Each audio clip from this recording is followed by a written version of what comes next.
чем самое главное отличие комбинированных топок от обычных? Разные стали имеют разные физические свойства. Так, нержавейка, она имеет очень высокую температуру окалинообразования, то есть она не прогорает в принципе, потому что эта температура, как правило, выше, чем температура горения дров. Но при этом нержавейка очень пластичный материал. И, скажем, если печка полностью сделана из нержавейки, как вот здесь представленные вот печи, да, у нее через какое-то достаточно короткое время начинается деформация боковых стенок. Конструкционная сталь в этом смысле гораздо более жесткая, но при этом она имеет меньшую температуру окалинообразования. То есть, если устанавливать конструкционную сталь в термически перегруженные участки топки, она будет очень быстро выгорать. В нашем случае мы получили комбинированный вариант. То есть боковые стенки, которые с пламенем контачат по касательной, то есть они напрямую с ним никак не ударяются, да, сделаны из конструкционной стали, вернее даже не конструкционной, а котловой стали 0,9 Г2С. Эта сталь имеет повышенную жесткость и имеет немножечко легирующих элементов, то есть она не совсем черная. Но по сути это конструкционная сталь. Ну а то, что, как я уже говорил, может прогореть, у нас сделано из нержавейки. Когда мы провели анализ конструкции классического кастера, мы пришли к выводу, что ее можно значительно усилить и улучшить. Мы взяли с сайта кастера разрез печи кастер. Здесь хорошо видно, в каком месте происходит горение. Во всех печах, абсолютно всех производителей, горение происходит в колосниковой зоне, там, где поступает кислород. Соответственно, если боковые стенки топки удалены от места горения, эффективность их нагрева значительно страдает. Первое, что мы сделали, мы сузили топку и сделали стенки топки топливной камеры выше. Здесь это хорошо заметно. За счет этого мы получили значительно более эффективно нагреваемую поверхность самой топки, ну и, соответственно, теплоотдача на камне также улучшилась. Второе, что мы сделали, это значительно увеличили высоту коллектора. Если мы сравним высоту коллектора кастера и его аналогов, Везувий в частности, да, и высоту коллектора наших печей, мы видим, что он выше раза в 2,5. Во-первых, мы увеличим количество площадей теплоотдающих, которые нагревают камни. Во-вторых, мы заставляем пламя, прежде чем пойти наоборот, вот сюда, в оборот, мы заставляем его отдаться полностью на боковые стенки и вот на этот вот зигзаг. За счет этого камень нагревается еще более мощно. Следующий момент. Мы сделали конструкцию топки таковой, чтобы была возможность комбинировать со сталями. Если мы посмотрим, допустим, опять же конструкцию кастера, ну вот она, собственно, видно, что конструкция состоит из трех основных элементов. Это боковые стенки, передние стенки, задняя стенка и коллектор, который, по сути дела, П-образная деталь, имеет гнутую форму. За счет этого она ограничена по высоте. То есть гибочное оборудование не позволяет гнуть радиус в том случае, когда высота боковых стенок коллектора выше 10-12 см. В нашем случае мы изменили конструктив, мы сделали боковую стенку значительно более высокой. И, соответственно, у нас появилась возможность верхнюю крышку делать не П-образную, а просто пластину. Что, собственно, мы здесь и видим. За счет этого решения мы получили сразу несколько весомых преимуществ. Вся поверхность боковых стенок не имеет ни одного шва. Это хорошо здесь видно. Соответственно, минимизируется риск каких бы то ни было сварных дефектов. Поверхность, которая несет наибольшую термическую нагрузку, мы решили изготавливать из высоколегированной стали с содержанием хрома 17% и 1% титана. Толщина этой стали 4 мм, что сопоставимо примерно с 10-12 мм классической обычной черной стали. Кроме всего прочего, такая поверхность имеет возможность производить очень качественный пар.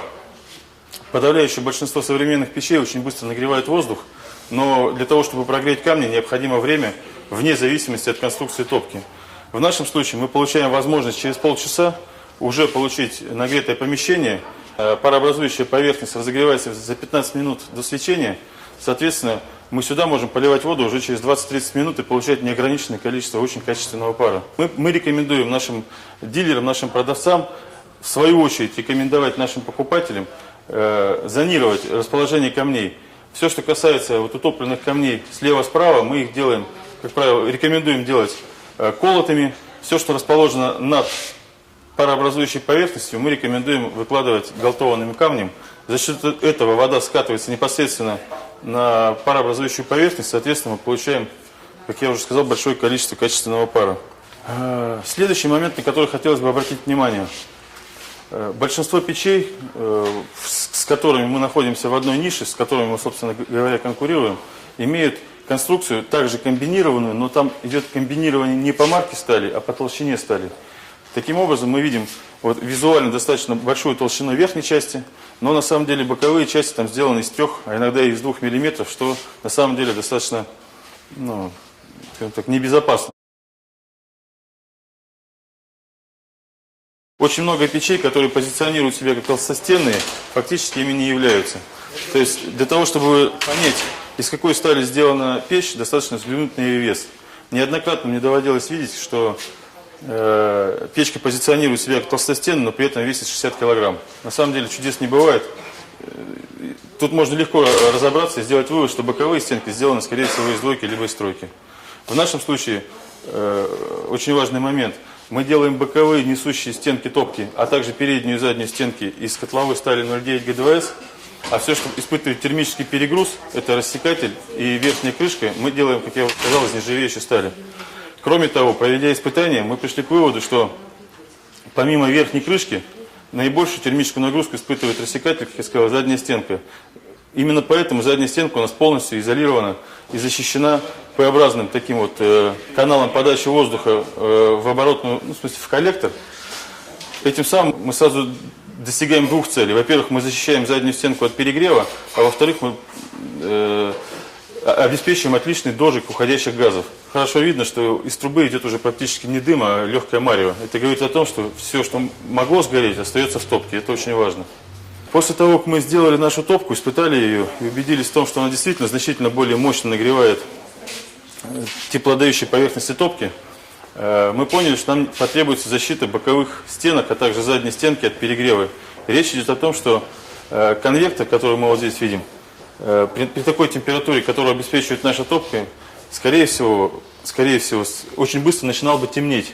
В силу того, что температура действительно очень высокая. Мы установили промежуточный конвектор между стенкой топки и внешним конвектором. Промежуточный конвектор обеспечивает разделение конвекционных потоков на более жесткий, который идет через каменку наружу, да, и более мягкий, который выходит непосредственно в парилку. За счет этого мы получаем достаточно интересный эффект.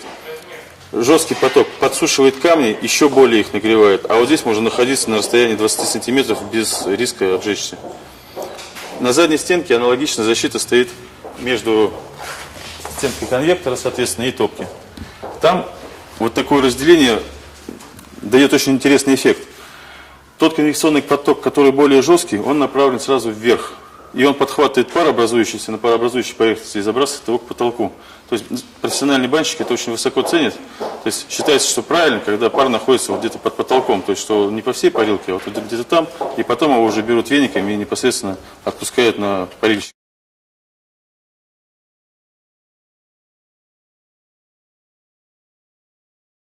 Получить по-настоящему легкий пар в современных каменках достаточно проблематично. Необходимо топить много часов. И желательно, чтобы каменка была закрытая. Это необходимо для того, чтобы добиться температуры камней порядка 500 и более градусов. В старину, чтобы получить такую температуру камней, топили печку целый день. По черному, как правило, камни светились, после этого только шли в баню и получали пар с раскаленных до свечения камней. В современных каменках добиться этого практически нереально.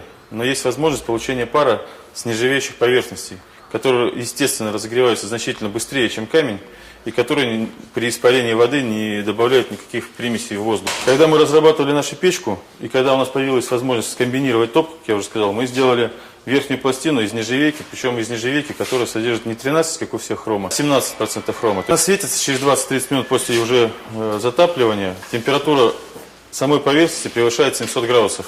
То есть вода, которая попадает вот на эту часть, она мгновенно расщепляется на мелкую фракцию и испаряется, выходя через камни, в пар, который практически не видим глазу. Вот такой пар как раз называется легким. Как я уже сказал, задняя стенка у нас защищена каналом подачи воздуха в коллектор.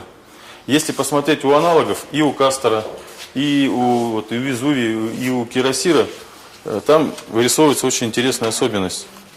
Фактически там защита идет вот на уровне горения от пламени, ну, может быть, чуть-чуть повыше. Ну, как правило, где-то вот максимум 15-20 сантиметров от колосника.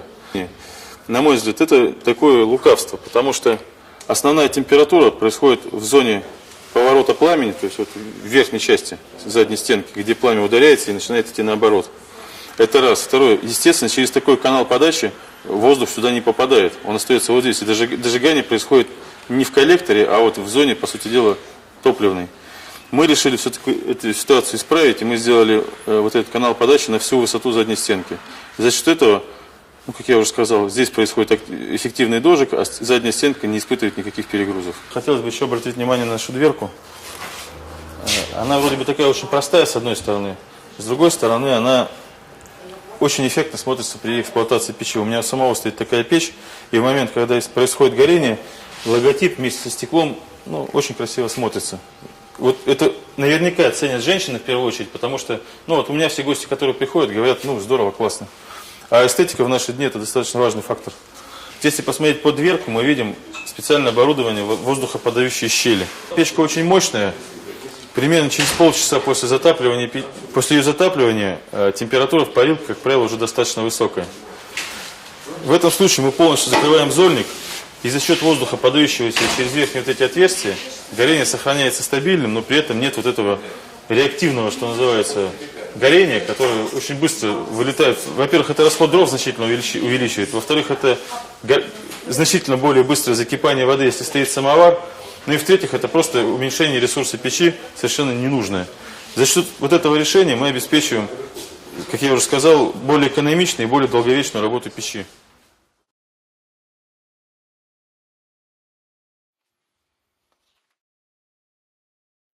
После того, как мы сделали обычные печки, к нам сразу же посыпались предложения от наших партнеров сделать сетку. Мы решили, что нашу топку можно действительно очень хорошо использовать для производства сеток именно в силу того, что у нее есть конструктивные особенности, которые позволяют делать качество получаемого микроклимата лучше, чем, допустим, у обычных сеток. Я постараюсь это объяснить, ну, как бы достаточно аргументированно. Вот мы видим классическую сетку. Вот такие сетки, ну, в том или ином виде делают практически все производители печей. В чем слабые места этих сеток? Камни, которые полностью закладываются в сетку, они прилегают непосредственно к топке и, соответственно, убивают конвекционные потоки. То есть конвекционных потоков в таких печей практически не остается. Из-за этого время нагрева помещения увеличивается с часа до 3, а иногда до 4. Камни, которые со всех сторон вентилируются в сетке, они не могут нагреться до достаточно хороших температур, соответственно, пар, получаемых с таких камней, не очень высокого качества. Возможно, где-то внутри камни греются хорошо, но, как правило, люди льют воду на те камни, которые снаружи, соответственно, которые вентилируются. Что мы сделали в нашей конструкции сетки? Мы сохранили конвекционное сечение для того, чтобы обеспечить высокую динамику нагрева воздуха. Здесь мы видим, что передний и задний конвектор, задняя стенка у нас имеет сохраненный конвектор. За счет этого время нагрева помещения от 0 до 100 градусов составляет не более часа 20. Это очень высокая динамика для печей сеток. Кроме того, изначально в конструкции у нас, если посмотреть площадь теплоотдающих поверхностей, вот это классическая сетка. Я ничего плохого о ней не говорю, но просто вы сами видите. Вот ее площадь теплоотдающих поверхностей. Вот площадь теплоотдающих поверхностей наших печей. Соответственно, чем больше эти площади, тем более качественно прогревается камень.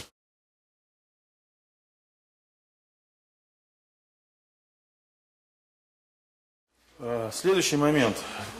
Практически сразу после после того, как мы начали продавать на рынке наши печи, наши партнеры стали обращаться к нам с предложением решить вопрос о дистанционном нагреве воды.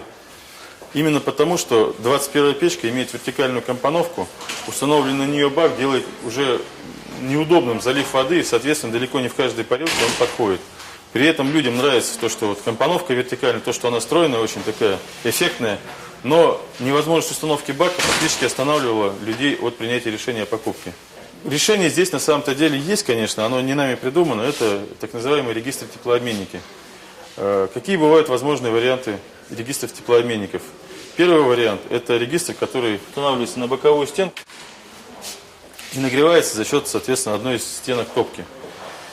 Этот вариант нагрева воды, на мой взгляд, наименее эффективен и наиболее проблематичен, потому что, во-первых, он отключает одну из стенок из конвекционной мощности печи, во-вторых, из-за высокой разницы температур в регистре теплообменники на боковой стенке происходит очень мощная деформация этой самой боковой стенки.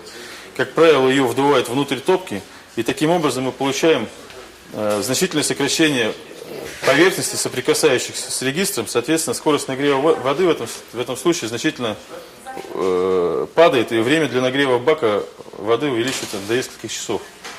Особенно эта проблема актуальна, когда регистр устанавливается на нержавеющей печи, именно потому что нержавейка гораздо более пластичный металл, чем конструкционная сталь. Соответственно, вот эти деформации значительно более выражены. И время нагрева, как я уже сказал, воды увеличивается в разы. В некоторых случаях нагрев вообще не происходит. Второй вариант, на мой взгляд, самый оптимальный, это универсальный регистр теплообменник, который устанавливается непосредственно на основании дымохода. Производят его очень многие. В чем его преимущество, так вот, на мой взгляд? Первое, он не уменьшает КПД любой печи, а увеличивает ее. То есть он устанавливается на то место, где самый термически перегруженный участок дымохода. Соответственно, в этом месте нагрев регистра происходит очень мощный, без потери конвекционной мощности. Это первое. Второе, так как он стоит непосредственно на дымоходе, а не на стенке, никаких деформаций не происходит на стенках. Ну и третье, это уже как вот продавцам, могу сказать, удобно. Он универсален, он может быть развернут хоть вправо, хоть влево, хоть вперед, хоть назад. Это на самом деле очень удобно с точки зрения складской логистики. То есть не нужно думать, брать левую, правую печку, там, либо какую-то еще. Вот. Третий возможный вариант – это змеевик, который устанавливается непосредственно в топке. В принципе, это достаточно эффективное решение, но оно существенно, как правило, существенное удорожание происходит. Вот. Когда мы все это проанализировали, мы поняли, что на 14-ю печку мы можем рекомендовать универсальный регистр, то есть регистр, который устанавливается на основании дымохода. Высота печки относительно невысокая, и это совершенно спокойно позволяет нам устанавливать регистр и выносить в смежное помещение, где можно устанавливать бак. Если речь заходит о 21-й печке, здесь, к сожалению, универсальный регистр не решение, потому что вынесенный в смежное помещение бак должен находиться выше верхнего штуцера регистра. Соответственно, бак тоже получается очень высоко, это неудобно. Мы поняли, что нам необходимо будет использовать одну из стенок топки. Проанализировав и промерив температурные режимы на всей топке, мы решили установить его на передней стенке. Чего мы добились, установив регистр на переднюю стенку? Как я уже говорил, основная конвекция у нас образуется на боковых стенках и на задней стенке. Передняя стенка, в принципе, в наших печах нагревается менее мощно, чем вот оставшиеся три. Это первое. Второе. Размещение на передней стенке регистра никак не ухудшает внешний вид печки в парилке. Очень часто бывает, что регистр, который установлен не на боковой стенке, а на задней, как, например, у Калина, да, но в парилке многим не нравится, что вот эти трубы, людям не очень это нравится чисто эстетически. В нашем случае, вот мы видим, как это все выглядит.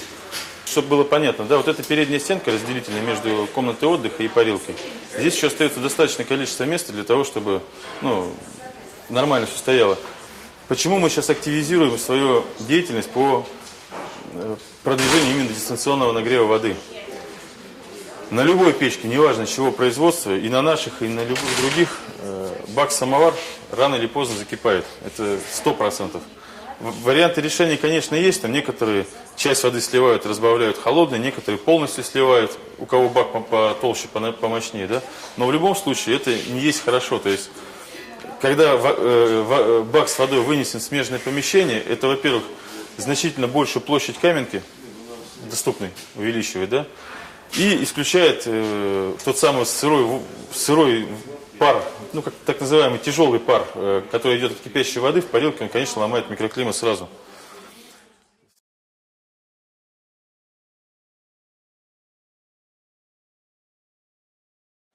Следующий момент.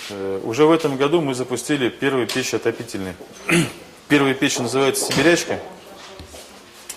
Печи получились очень эффективные, очень мощные и очень надежные, опять же. За базу конструкции сибирячек мы взяли уже испытанную конструкцию печи костер, то есть мы сделали узкую топку, но для того, чтобы была возможность в дальнейшем сделать модификацию с казаном, мы существенно расширили верхнюю часть, то есть получился такой как бы гриб. За счет этого верхняя варочная поверхность, она очень эффективно нагревается и, соответственно, нагревается настолько хорошо, что мы, проводя испытания, поставили 4 двухлитровые кастрюли на эту поверхность, они закипели в одно и то же время. То есть это говорит о очень равномерном и очень мощном нагреве. На сегодняшний день существуют модификации 120 и 170, соответственно, до 120 кубических метров и до 170. В самое ближайшее время появятся модификации 120 и 170 с установкой казана, то есть с чугунными кольцами, то есть съемными, которые можно убирать и ставить казан. Вот. И к следующему году мы еще добавим ассортимент отопительных печей. Ну, в общем-то, вот по развитию ассортимента я все рассказал. Хотелось бы остановиться сейчас на таком понятии, как минимальная и оптимальная ассортиментная линейка. Минимальный ассортимент – это то, что необходимо выставить, чтобы у человека была возможность понять, что он покупать будет. Ну, предположим, там стоит вот такая печка, и на ней висит несколько ценников сразу. То есть вот стоит базовый вот это вот костер 14, потом идет костер 14С, костер 14К, костер 14КС. И человек говорит, а что такое С? Ему говорят, это вот такая же печка по размерам, но вот с такой отделкой. И вот с таким коротким топливным каналом. Понимаете, то есть получается, что печка-то стоит одна, опять же, да, у человека выбор, как бы, ну, он понимает, он глазами видит, в чем отличие. Конечно, когда представленность широкая, это производит лучшее впечатление, чем когда она узкая.